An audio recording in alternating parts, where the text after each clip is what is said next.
Boa noite, pessoal. Vocês estão conseguindo me ouvir, me ver bem por aí? Avisa aí nos comentários, por favor.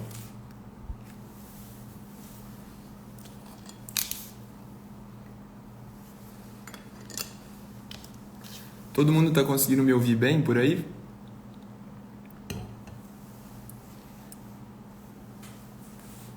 Obrigado, Laura. Recebi sua mensagem.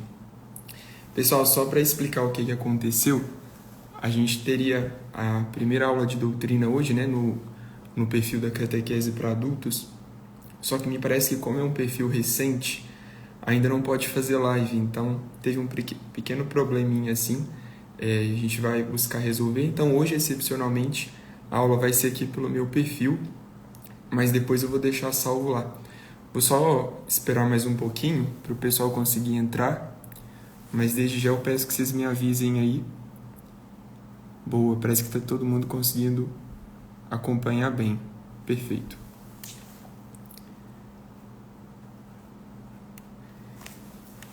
Então hoje tem aí o tema da nossa primeira aula, né? Vai ser sobre a revelação, como a gente já divulgou lá no grupo, a revelação divina, quem é Deus, e a gente vai comentar brevemente sobre as 5 vias de São Tomás, 5 vias de São Tomás de Aquino.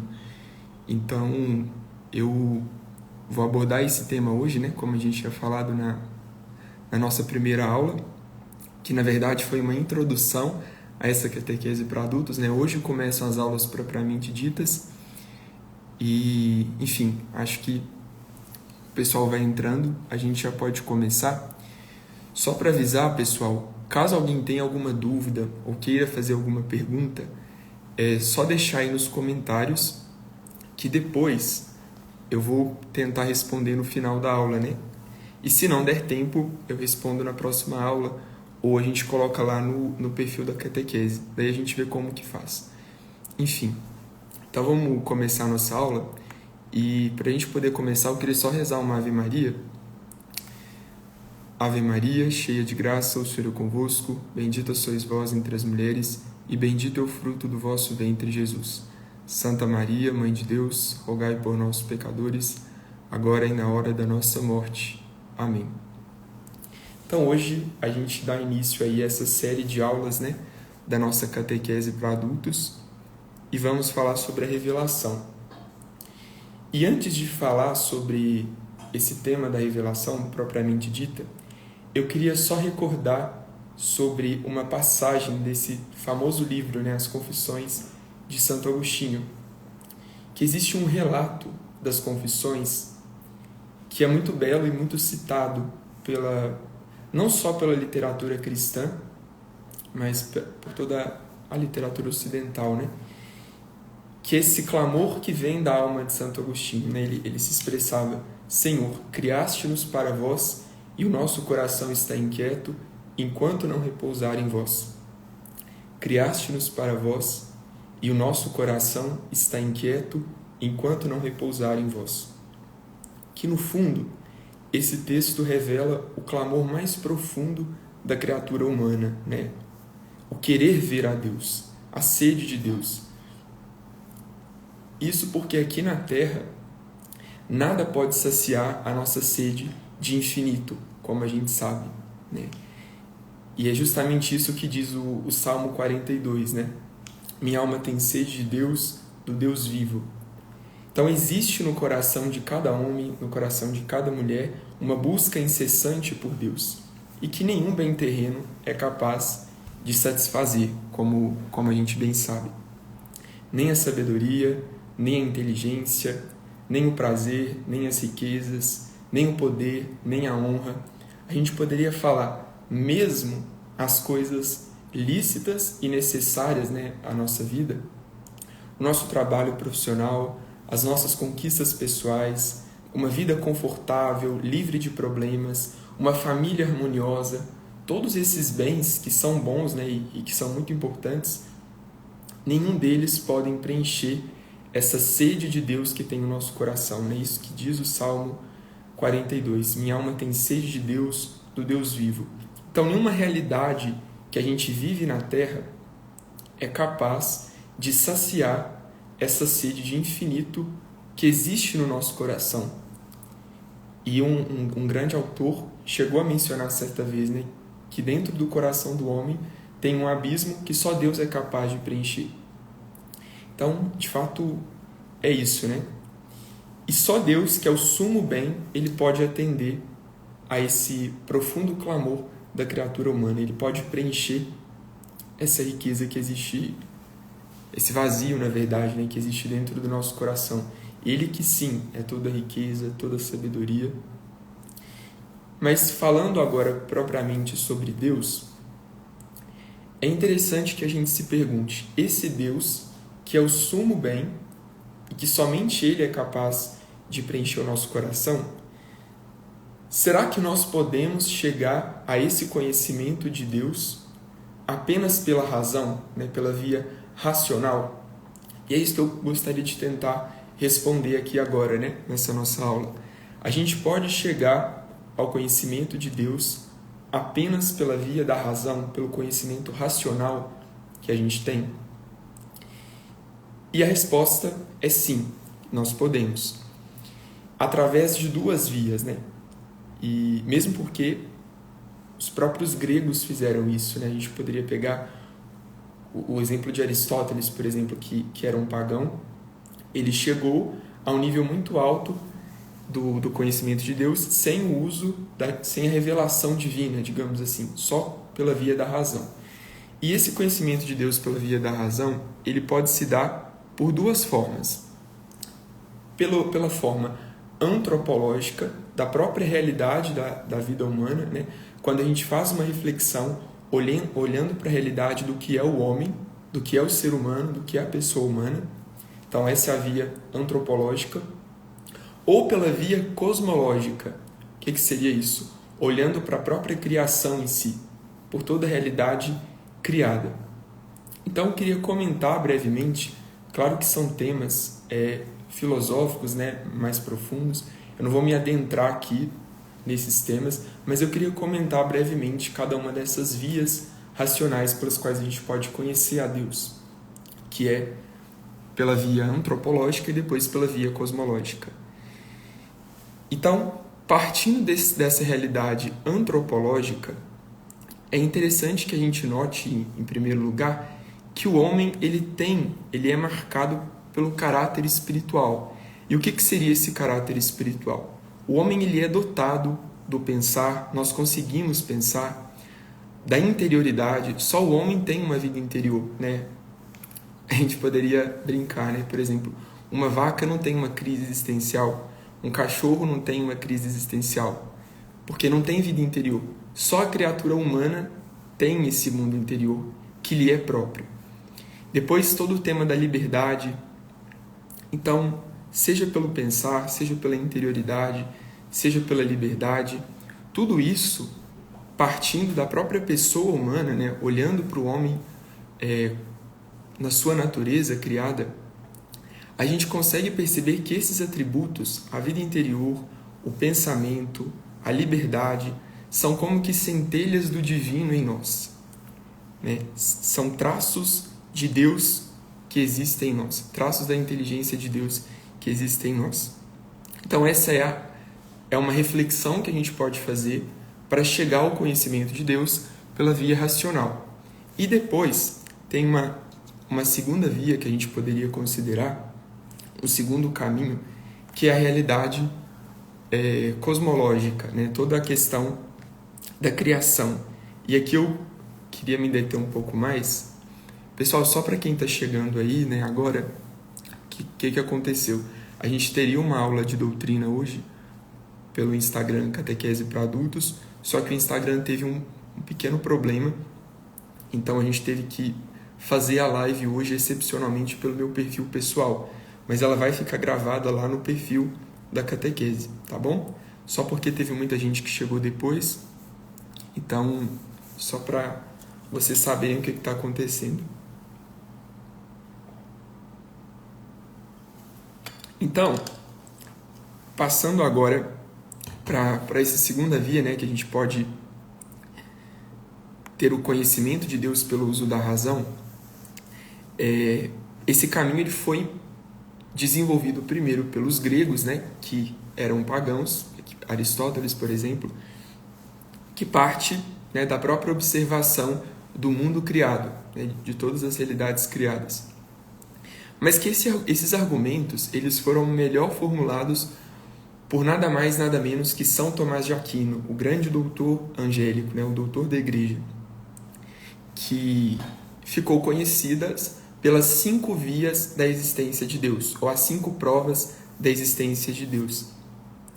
Então, só recapitulando, nós podemos chegar a Deus apenas pelo uso da razão, sem a fé? Sim. Como? Por 2 caminhos. Através de uma reflexão antropológica da própria realidade do homem e depois por uma visão cosmológica da própria realidade criada. Nesse caminho da realidade criada, São Tomás de Aquino desenvolveu 5 vias, né, as chamadas 5 vias de São Tomás, ou 5 provas da existência de Deus. E aqui eu queria comentar brevemente quais são essas vias, né? A primeira delas é a via do movimento, ou primeiro motor. Depois, a segunda via, a via da causa eficiente. A terceira via, a via do contingente e do necessário. A quarta via, a via dos graus de perfeição. E, por fim, a quinta via, a via da finalidade do ser. Então, essas são as chamadas 5 vias de São Tomás de Aquino, ou as 5 provas da existência de Deus. Então, essas 2 primeiras, a via do movimento e a via da causa eficiente, elas propõem, né, elas nos ajudam a entender que as cadeias de causa e efeito que a gente observa na natureza, elas não podem se estender ao passado até o infinito. O que isso quer dizer? Tem que ter uma origem, ou seja, um primeiro motor e uma primeira causa. Pedro, muito difícil de entender. Sim, eu reconheço que é um assunto mais filosófico, né? E que foi objeto de estudo de grandes filósofos, de grandes teólogos. Então a ideia aqui não é adentrar em cada um desses temas com profundidade. Então eu vou tentar simplificar o máximo possível para vocês. Então, essas 2 primeiras vias, né, elas nos ajudam a entender essas relações de causa e efeito que existem na natureza. Ou seja, tem que ter uma origem para todas as coisas, um primeiro motor, uma causa primeira. Então, se a gente observa, por exemplo, atualmente estamos tendo muitas queimadas aí, né? E vários acidentes em razão dessas queimadas. Então vamos usar esse exemplo para tentar entender. Se eu estou dentro de um carro e eu passo pela estrada, estou dentro de um carro dirigindo em uma estrada, em uma rodovia, e eu enxergo uma fumaça. O que isso quer dizer? Que provavelmente, né, pela própria lógica, quando a gente enxerga aquela fumaça, a gente sabe que onde há aquela fumaça, há fogo.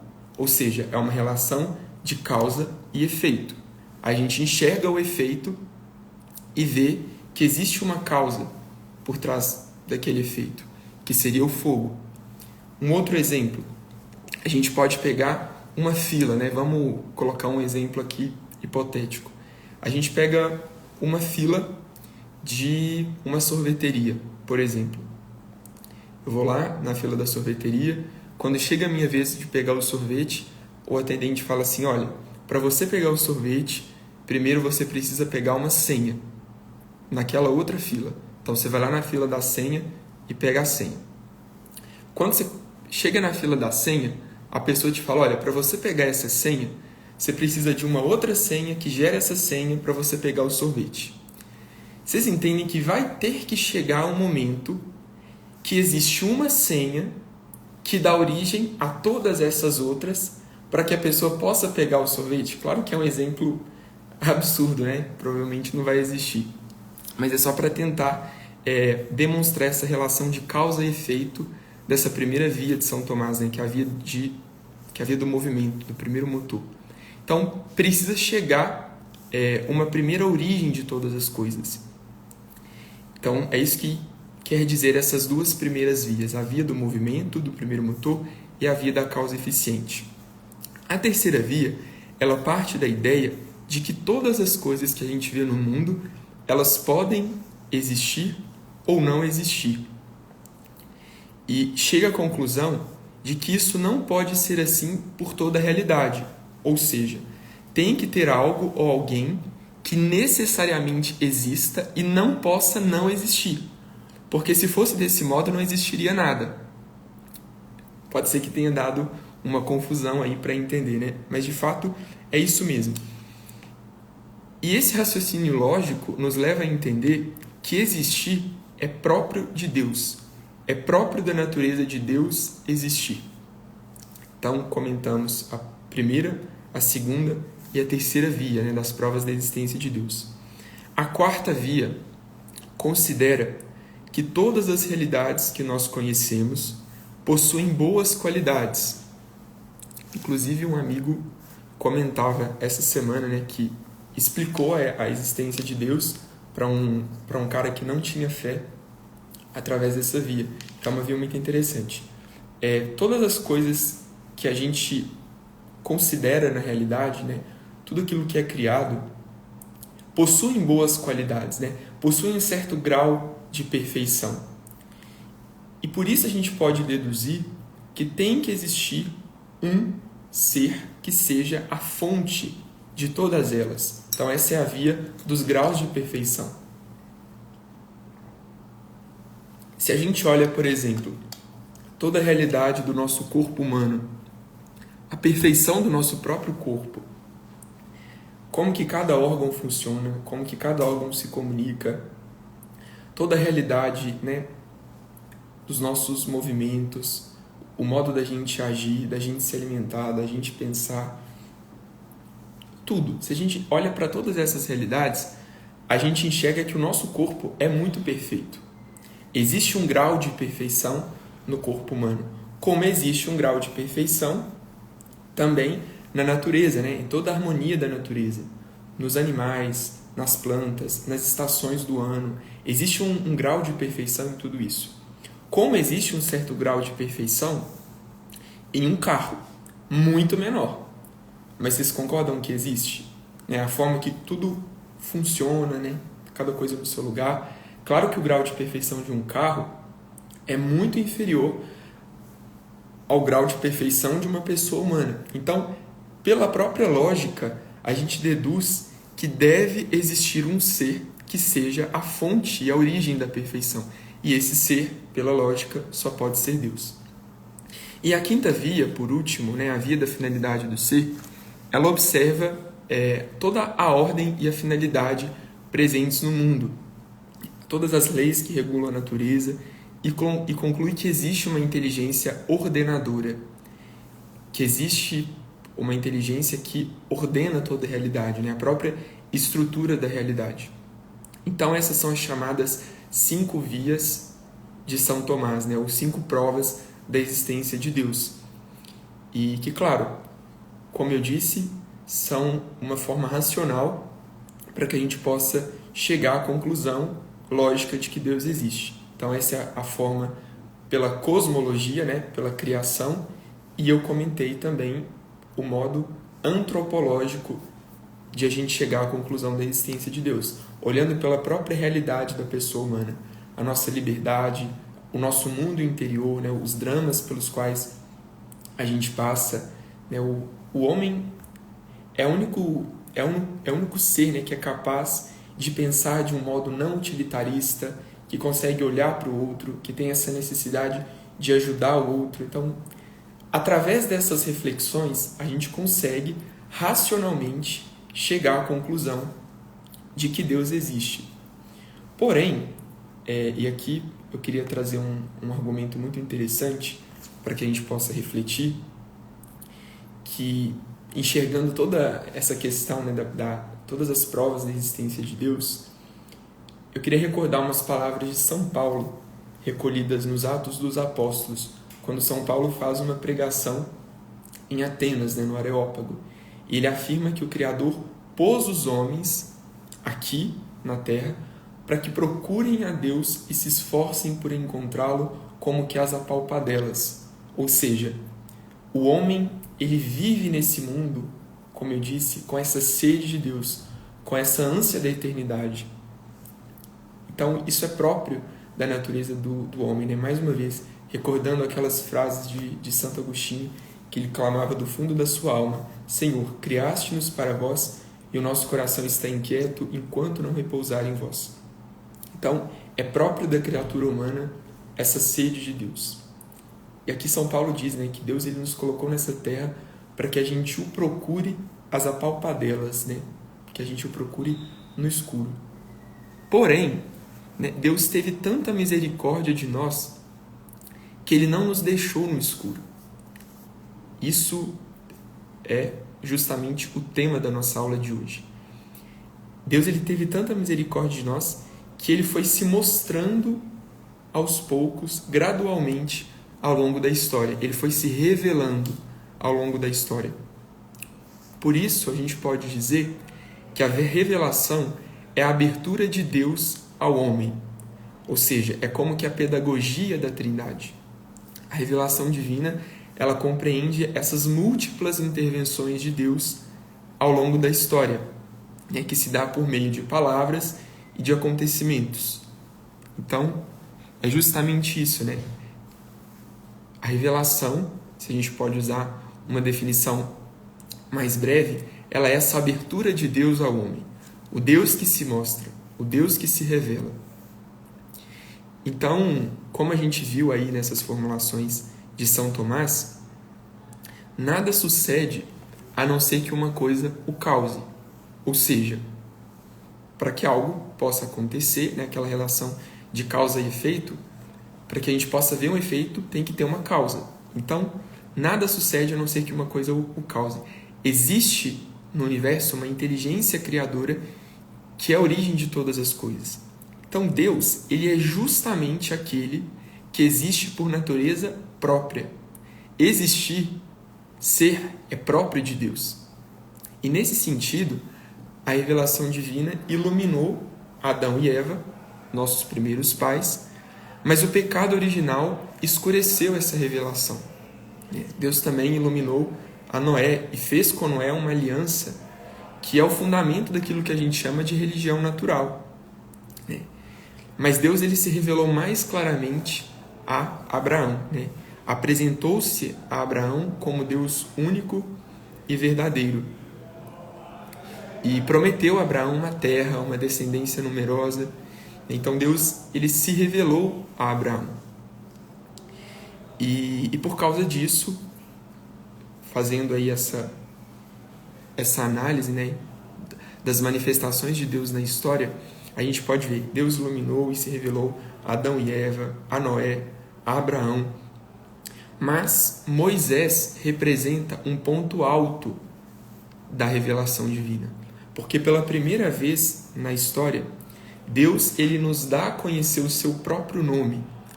Quando naquele episódio da sarça ardente, Deus diz para Moisés, né? Eu sou aquele que é. Eu sou aquele que sou. Nos diz o livro do Êxodo. Então, esse eu sou, o nome de Deus Pai, significa toda a plenitude do ser, a plenitude infinita do ser. Então, aquele que é desde sempre e para sempre, que é alfa, ômega, início, fim, né? O ser por si mesmo, o ser por essência. Então, Deus é aquele que é. Isso é muito profundo e vale a pena que a gente reflita, né, e medite sobre isso, porque o ato de existir é um ato próprio de Deus. Existir é um ato próprio da natureza divina. Então Deus ele é aquele que existe desde sempre e para sempre. Isso nos leva justamente à conclusão de que Deus sempre existirá. Ele é a origem de todos os seres, né? Em Deus não há limite de nenhum gênero. Quando a gente fala aqui nesse ponto da existência, eu digo que Deus é infinitamente perfeito porque existir é um atributo próprio da natureza divina. Então, deste modo, a gente poderia dizer, né, que Deus é aquele que nos sustenta no ser. E isso é algo que deve nos fazer pensar, porque de fato é uma realidade desconcertante, né? Quando a gente pensa que Deus nos sustenta no ser, Deus ele não só nos cria e nos deixa nesse mundo, não. Deus ele nos cria e nos mantém na existência, ele nos sustenta no ser. Então, nesse exato momento dessa aula, que a gente está aqui, né? Eu aqui em Belo Horizonte, vocês nas suas cidades, nas suas casas, nesse exato momento que a gente está aqui, Deus está nos sustentando no ser. Ele nos deu a vida, nos criou e nos mantém na existência. Então, nós existimos em Deus. Olha o quanto que isso é bonito, né? E como é profundo. Nós existimos em Deus. Então, Deus ele é a origem de todos os seres. Depois, quando a gente avança um pouco mais a respeito desse tema da revelação, a gente entende que ao nos revelar as verdades sobre si mesmo, né, as verdades divinas, Deus ele tem que se contentar em nos enunciar essa verdade. E o que é a verdade? A verdade é justamente essa adequação do intelecto à coisa, a adequação da nossa consciência, né, da nossa inteligência à realidade em si mesma. Então, quando Deus ele nos revela a verdade sobre si mesmo, ele nos enuncia essa verdade. O como dessa verdade está tão longe das nossas faculdades que Deus ele não nos explicou neste mundo. Por que eu estou falando isso? Porque uma dessas verdades é justamente o fato de que, havendo um só Deus, existem nele 3 pessoas. Então, nós cremos em Deus, que são 3 pessoas divinas. Deus Pai, Deus Filho e Deus Espírito Santo.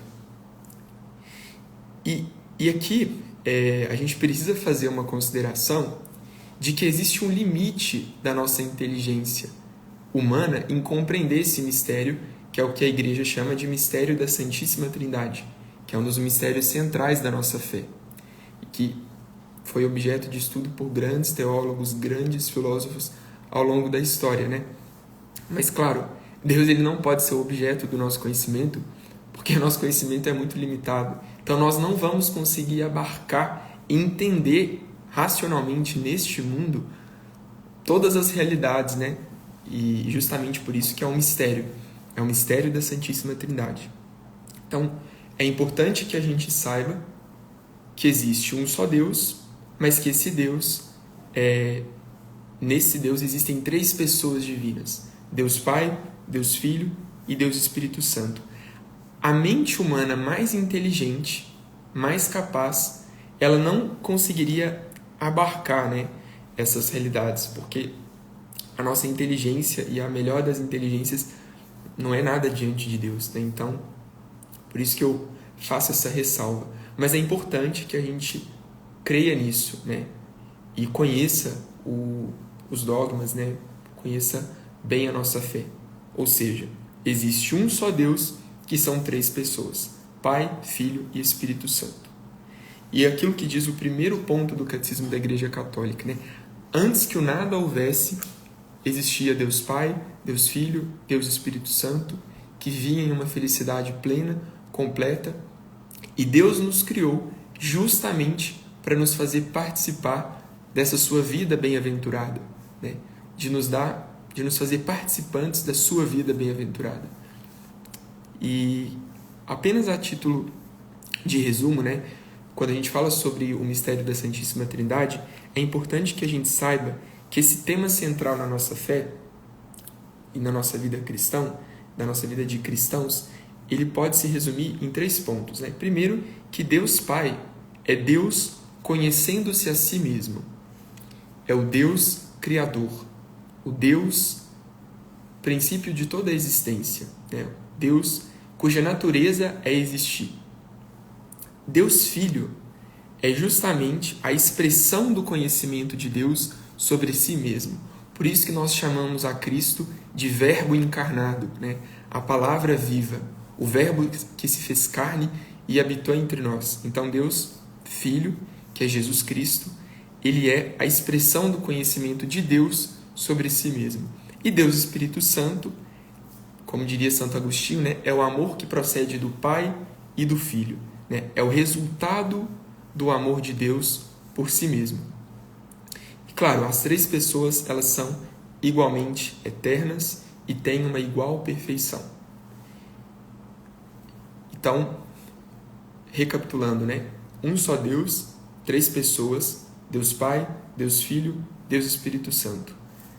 As três pessoas são igualmente perfeitas, igualmente eternas.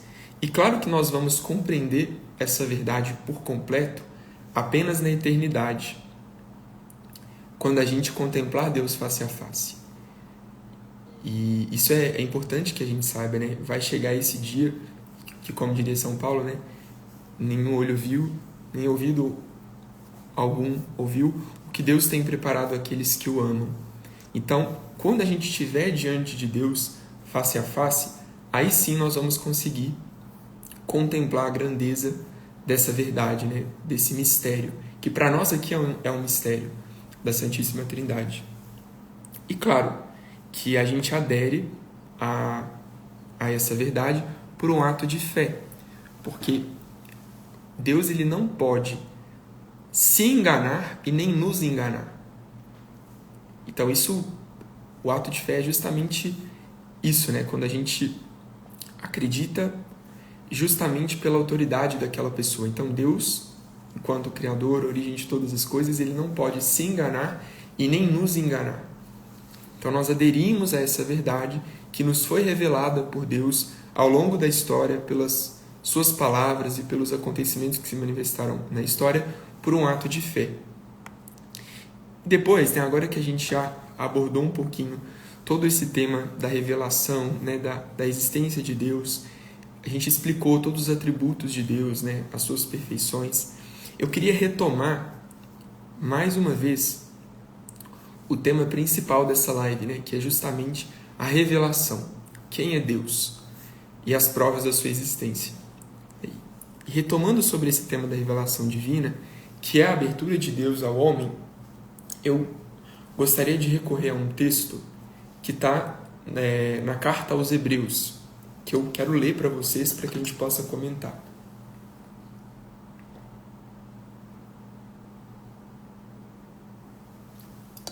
E diz a carta aos Hebreus, no capítulo 1, versículos de 1 a 3. Muitas vezes e de muitos modos, outrora falou Deus aos nossos pais pelos profetas.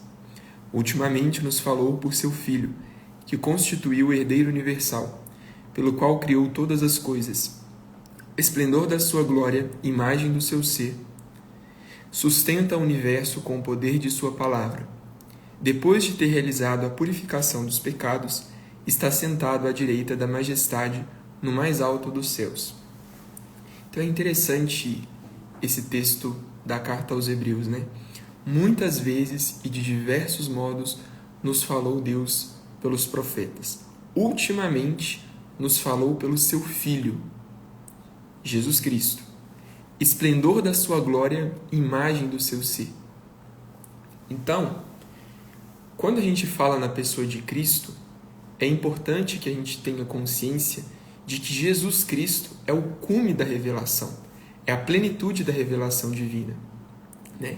Deus não tem mais nada a dizer aos homens, não tem outras coisas para dizer aos homens, né? Além daquelas que já foram ditas por Jesus Cristo. Ou seja, por quê? Porque justamente, né, Deus é o Verbo divino que se fez carne e habitou entre nós. Deus é a plenitude da revelação, né? É o cume, é o ponto mais alto da revelação.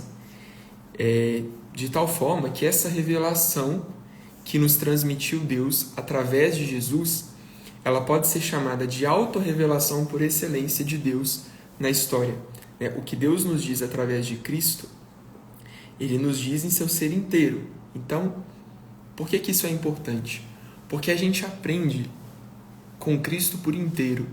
A gente aprende através da sua doutrina, do seu evangelho, das suas ações, dos seus gestos, do seu modo de falar, no seu modo de ouvir, no seu modo de trabalhar, na sua vida pública, na sua vida oculta, nos seus silêncios, enfim. Nós conseguimos aprender com cada detalhe da vida de Cristo, né? Comove muito pensar que a maior parte da vida de Cristo foi oculta, né? Quando a gente lê os evangelhos, a gente tem um relato da vida pública de Jesus, mas a maior parte da sua vida foi uma vida oculta. Então, Cristo trabalhou, né? Cristo teve dores, teve outros sofrimentos além da cruz, né? Cristo teve fome, Cristo teve sede, Cristo sentiu sono, porque era Deus e homem, né? Então, nós aprendemos em cada ato, em cada manifestação da vida de Cristo ao longo da história. Isso é muito bonito. Por isso que nosso Senhor Jesus Cristo é o cume da revelação, é o ponto mais alto da revelação. Ele é o Verbo divino que se fez carne e habitou entre nós. Então, Deus ele não tem outras coisas para nos dizer além daquelas que foram ditas por Cristo. Isso é muito importante. Então, nesse sentido, a revelação de Deus aos homens, a revelação divina de Deus aos homens, ela se encerra com a morte do último apóstolo. Ou seja, essa revelação objetiva, a revelação pública de Deus através de Cristo, ela se encerra com a morte do último apóstolo, que foi São João, que foi o autor, né, de um dos evangelhos, de algumas cartas e do próprio Apocalipse, que foi o discípulo amado, um daqueles que conviveram com Cristo. Então, a tradição da igreja nos ensina isso, né, que a revelação pública de Deus aos homens, ela se encerra com a morte do último apóstolo, que foi São João. E Cristo, né, que é essa plenitude da revelação, que é o ponto mais alto da revelação divina, quando a gente contempla, né, e medita nos evangelhos, a gente entende e enxerga claramente o momento em que Cristo deu esse mandato imperativo para os seus discípulos, né? Ide por todo o mundo e pregai o evangelho a toda criatura, a todos os homens. Então, na plenitude da revelação, quando o Verbo divino se fez carne, Cristo ordenou para que os apóstolos pregassem o evangelho a todos os homens, ou seja, essa fonte da verdade salvadora que é o evangelho, que significa justamente isso, né? É isso que significa evangelho, boa nova. Então, Cristo ele ordenou que os apóstolos pregassem essa boa nova a todos os homens, né?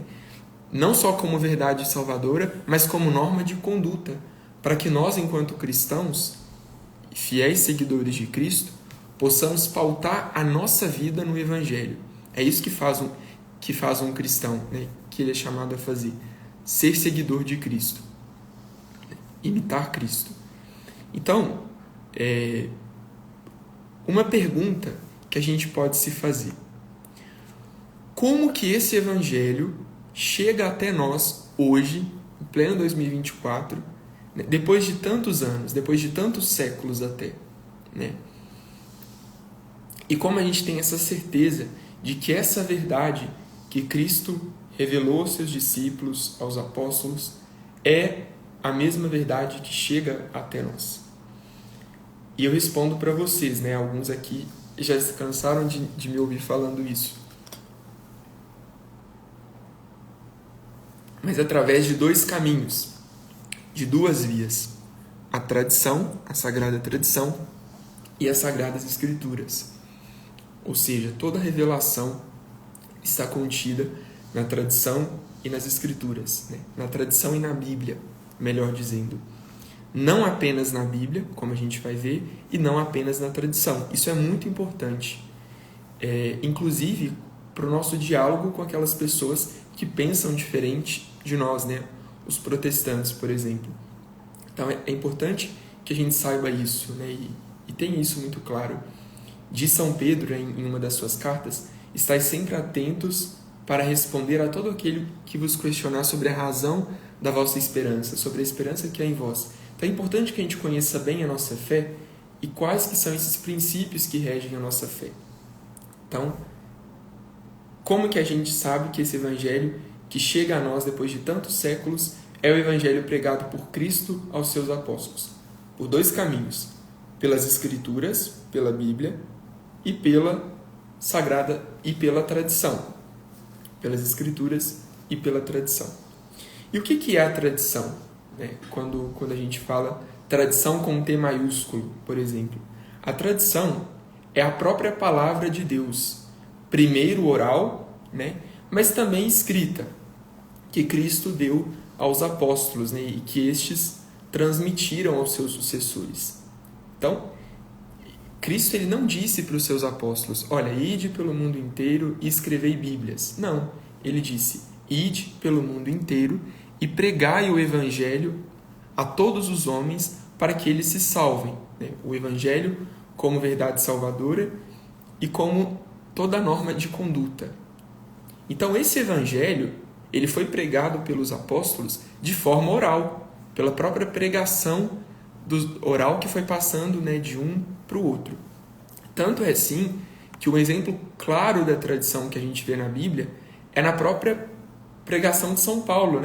São Paulo ele ilustra muito bem o que é a tradição da igreja, quando, depois de se converter, ele passou a pregar o que havia recebido por tradição oral dos apóstolos, daqueles que tinham convivido com Cristo, dos primeiros discípulos, dos fiéis seguidores. Então, São Paulo ele passou a pregar o evangelho que ele recebeu por tradição oral, que ele ouviu por pregação, e que chegou até ele por essa grande fonte da tradição. Ele não recebeu um evangelho escrito, digamos assim. Ele pregou, inclusive, através dessa tradição oral que ele recebeu dos apóstolos. Então, é isso que é a tradição, É a palavra oral que se passa na igreja ao longo dos séculos, de geração em geração, de um para o outro. E principalmente, isso é uma garantia que a gente tem da sucessão apostólica, daqueles 12 primeiros, em conjunto com Pedro, que foi o primeiro Papa, e que passa para nós até hoje. Recentemente, um amigo me mostrou um livro, sobre a história de todos os papas, muito interessante, inclusive, importante que a gente conheça, desde São Pedro até o Papa Francisco. E existe um relato, que o autor coloca onde cada papa está enterrado, inclusive. Existe todos esses relatos históricos. Então, é muito profundo a gente ter noção disso, que a sucessão apostólica é algo muito grande na nossa fé. Então, isso é a tradição. Depois, as Sagradas Escrituras, que é uma outra fonte de revelação, que nada mais é do que a própria Bíblia. As Sagradas Escrituras é a Bíblia, que é composta por 46 livros do Antigo Testamento e 27 livros do Novo Testamento. E é interessante a gente notar a grande riqueza da Bíblia, das Sagradas Escrituras. Um cristão, um católico, tem que ter muito amor pelas Escrituras e uma familiaridade muito grande, um hábito de ler a Bíblia, de conhecer muito bem, porque é a própria palavra de Deus. Então, e é interessante a gente notar que cada livro, cada autor tem um estilo, uma linguagem, um público, um contexto histórico muito diferente. Por isso, isso é uma das coisas que torna as Escrituras um texto tão rico, São vários gêneros literários, vários contextos e épocas que foram escritos, em várias situações. Então, por exemplo, se a gente pega os evangelhos, que estão aí entre esses 27 livros do Novo Testamento, a gente tem 4. Quais são eles? São Mateus, São Marcos, São Lucas e São João. O Evangelho de São Mateus, se a gente lê e se aprofunda, e estuda, ele é um evangelho que foi escrito para os cristãos convertidos do judaísmo. Tanto que a própria estrutura do evangelho, ela pressupõe que o leitor conhece muito dos costumes judaicos. Não é à toa que alguns teólogos falam que o Evangelho de São Mateus ele pode ser chamado de a Torá dos cristãos, porque é um evangelho que foi dirigido aos cristãos convertidos do judaísmo. E São Mateus foi um dos discípulos de Cristo, conviveu com Cristo. Depois o evangelho de São Marcos já é mais diferente. A tradição da igreja nos ensina que São Marcos ele recebeu a pregação do evangelho por São Pedro. E São Marcos não era discípulo de Cristo, não era um dos 12 apóstolos. Mas ele recebeu a fé, ele recebeu a doutrina, o evangelho, através de São Pedro. Então, o evangelho de São Marcos é um evangelho a partir da visão de São Pedro, por exemplo. E a gente vê que quem estuda grego, né, e tem mais familiaridade com os originais, consegue entender que tem até uma certa carência linguística, né? O evangelho de São Marcos, literariamente falando, é um evangelho um pouco mais pobre. Então, isso é uma outra característica interessante, né? Quando a gente fala em aspectos de linguagem, em tipos de texto, não com relação ao conteúdo. Depois do evangelho de São Lucas, que também não foi um dos discípulos de Cristo, né, que recebeu a pregação oral dos apóstolos, o evangelho de São Lucas é um evangelho muito bem escrito. São Lucas ele usa muito bem o grego, né, e provavelmente foi um evangelho mais difundido ao mundo pagão. São Lucas, que era médico, né, e tinha estudos, recursos, então é um evangelho literariamente muito mais rico. A Juliana fez uma pergunta: como começar a ler a Bíblia? Qual a maneira correta e de fácil entendimento? Juliana, guarda sua dúvida só um pouquinho, que eu vou fazer um desafio para vocês no final. Então, aguarda só um pouquinho que eu já te respondo. Depois tem o Evangelho de São João, né, que é um evangelho muito rico, muito profundo. Inclusive, uma curiosidade, que os 3 primeiros evangelhos, São Mateus, São Marcos e São Lucas, eles são chamados de evangelhos sinóticos. O que significa isso? Eles têm uma semelhança entre si. São evangelhos cuja estrutura é muito parecida, os relatos, a forma que foi escrito, eles são paralelos entre si. Já o evangelho de São João é um evangelho muito mais profundo, muito mais teológico e que até conta fatos que esses outros 3 evangelhos não mencionam.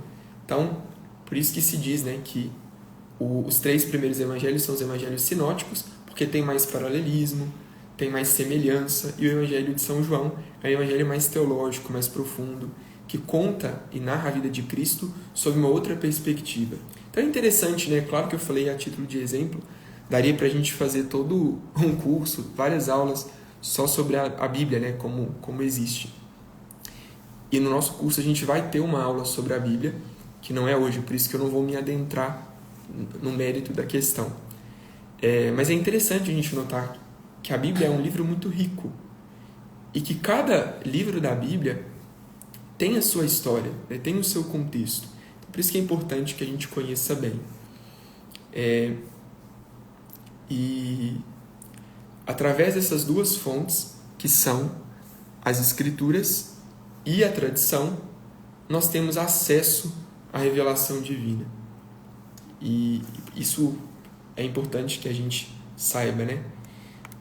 E além disso, a interpretação autêntica dessas 2 vias, ela foi confiada ao magistério da Igreja, que é o Papa em conjunto com os bispos. Então, justamente por isso, né, respondendo àquela pergunta, nós temos essa garantia da sucessão apostólica e do zelo rigoroso da Igreja em custodiar a revelação divina, né? O depósito da fé, o chamado depósito fidei. A Igreja, ela guarda a fé deixada por Cristo.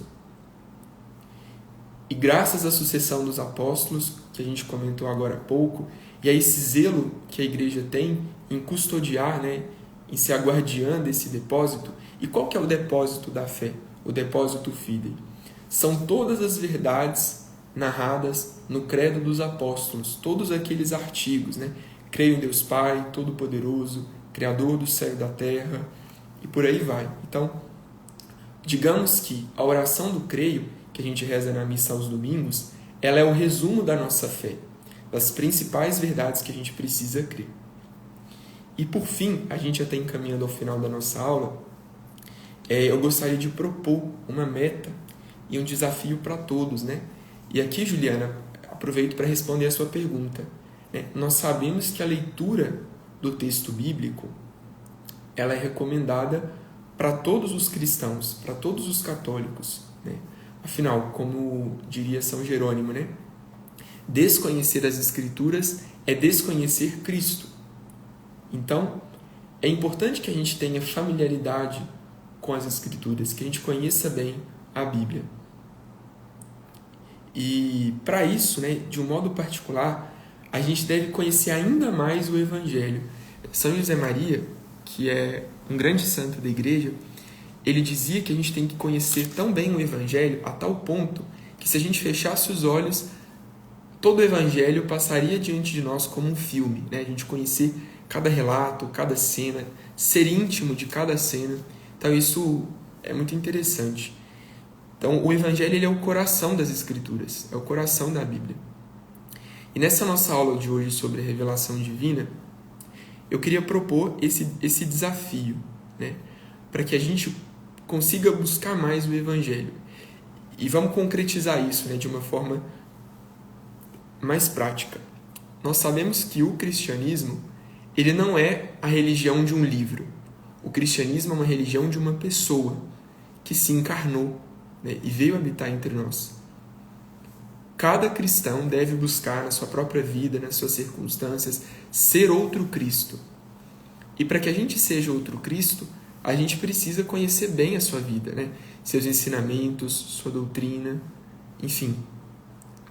E para isso eu queria propor esse nosso desafio, né? Essa meta. Para que cada um aqui, né, que tem participado dessas aulas comece a ler a Bíblia pelos Evangelhos. E por que pelos Evangelhos? Porque, como eu disse, os 4 Evangelhos eles são como que o coração das Sagradas Escrituras, né? Se a gente lê e conhece bem os Evangelhos, eles são a ótica, né, as lentes pelas quais a gente vai ler toda a Bíblia. Claro, existem várias formas de ler a Bíblia, né? Não existe uma forma correta, né? Mas aí você pode ler do Gênesis ao Apocalipse, pegar o Novo Testamento, depois passar para o Antigo Testamento, enfim, pode fazer da ordem cronológica, né, pela qual os textos foram escritos, existem muitas formas. Pode fazer oração com a Bíblia, existem muitos meios para isso. Mas o que eu queria propor para vocês é uma forma muito simples e muito concreta, mas que se vocês colocarem em prática, eu garanto que isso vai trazer muitos frutos, né, e vai ajudar a gente a ser homens, né, e mulheres de Evangelho, que é fazer uma leitura do Evangelho 5 minutos por dia. Uma leitura do Evangelho 5 minutos por dia. Mas vejam bem, não é para ler o Evangelho do dia, da liturgia. Não é isso.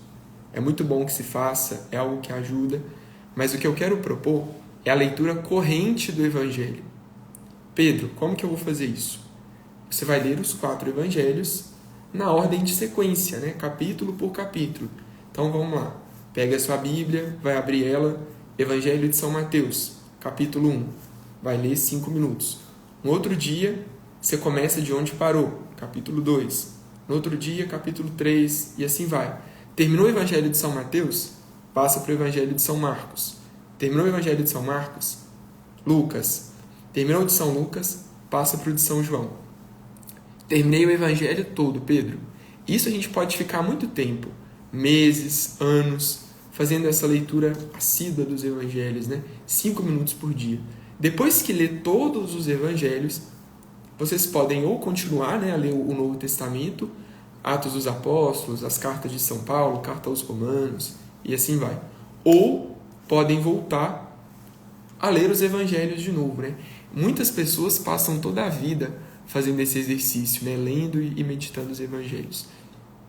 E o algo a mais, né, dessa proposta é de se colocar como um personagem a mais nas cenas. Então, por exemplo, se eu leio lá aquele episódio em que Cristo chamou os apóstolos, né, chamou São Pedro, Santo André, eles largaram a rede e seguiram a Cristo, tentar me colocar naquela cena, né, como se fosse eu que estivesse ali, do lado de São Pedro, né, com eles na barca, pescando, tentar entrar nessa cena do Evangelho. Isso é algo que a gente pode colher muitos frutos. E as grandes coisas da nossa vida que a gente faz são as coisas pequenas, né? Então pode parecer pouco. Nossa, mas só 5 minutos todos os dias? Sim, porque não tem desculpa para não fazer, né? É muito fácil. E isso, 1 mês, 1 ano, 5 anos, né? Por toda uma vida, isso vai trazendo uma robustez, né? A gente vai conhecendo e vai ganhando intimidade com o Evangelho. Então esse é o desafio que eu queria propor para vocês, né? E na próxima aula a gente comenta sobre isso, eu quero ouvir de vocês também.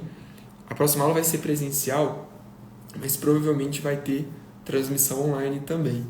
Então o pessoal da coordenação deve mandar para vocês aí no grupo. Agora eu queria abrir esse tempo, né? Eu vi que a única pessoa que mandou aqui uma dúvida foi a Juliana. Mas se mais alguém tiver alguma dúvida, pode falar. Inclusive, Juliana, eu espero ter te respondido, né?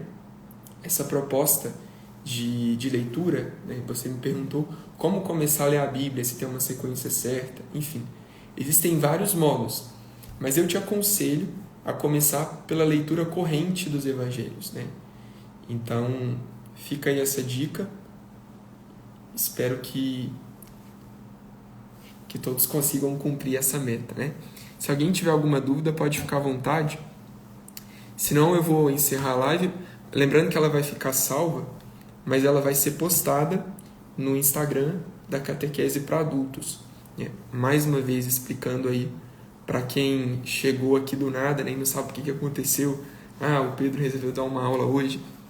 Na verdade, essa aula ela já estava marcada há um tempo, né, para acontecer no perfil Catequese para Adultos, que é um projeto da Paróquia de São Bento, lá em Itapecerica. Porém, o perfil ele não permitiu fazer a live, então a gente teve que fazer aqui no meu perfil. Mas, enfim, a gente continua por lá. Pessoal, então, já que não tivemos nenhuma outra dúvida, agradeço aí a presença de todo mundo, todas as pessoas que participaram. Espero que vocês tenham gostado, né? Recebi aqui o pessoal falando, ótima aula, muito obrigado. E agora, só uma coisa que eu queria falar antes de encerrar. Eu indiquei como uma bibliografia básica o livro A Fé Explicada, do Padre Léo Treze, que é esse livro aqui, ó. Essa edição ela tá mais antiga, mas existe uma mais nova aí que muitas pessoas compraram. Então eu sugiro, né, que a partir do tema dessa aula, vocês leiam os capítulos 2 e 3 do livro A Fé Explicada. Capítulo 2, Deus e as suas perfeições, e o capítulo 3, a unidade e a trindade de Deus. Então, capítulo 2 e capítulo 3 do livro A Fé Explicada. Esse livro é fundamental assim, para poder acompanhar as aulas. Eu espero que quem não providenciou já providencie. Raí, quando será o próximo encontro? Então, Raí, o pessoal da organização vai mandar lá no grupo certinho, mas acredito eu que vai ser no dia 28 de setembro. Dessa vez presencial, né? Presencial, mas com transmissão ao vivo, tá bom? Se vocês tiverem mais alguma dúvida também, podem me procurar. A Eliane disse que já comprou o livro dela. Muito bom, Eliane. Então é isso aí, meus amigos. Um abraço a todos, viu? Fiquem com Deus.